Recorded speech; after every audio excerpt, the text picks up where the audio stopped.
Alright, here's your diagnosis video. Here's your monitor. Here's your computer. You can see this little bevel thing is taken off. Step 1, that dent. Don't think it does much, but I have a cheap replacement. The main thing, you can't really tell now, but it's blue. But as I jiggle this little cable that is attached behind the monitor, that is where your green flashes are coming from. You can see it.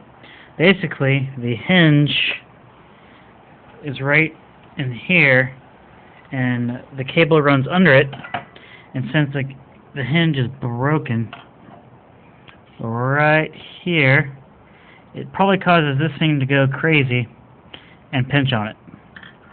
So, new cable, new hinges, new hinge covers, and this thing. Now, the rest comes prices.